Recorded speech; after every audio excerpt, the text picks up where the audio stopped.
मुझे लगता है चाय हर मर्ज़ की दवा है।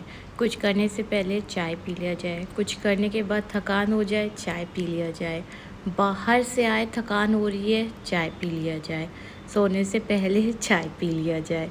छोटी-मोटी भूख लग रही है, चाय पी लिया जाए। चाय एक ऐसी चीज़ है जिसको कभी मैं ना कह ही नहीं सकती हूँ। चाहे वो गपशप का टाइम हो, चाय चाहिए, टेंशन हो रही है, चाय चाहिए।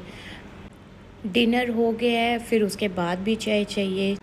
चाय एक ऐसा वर्ड है जो मेरा ऑल टाइम फेवरेट है, बाय गॉड।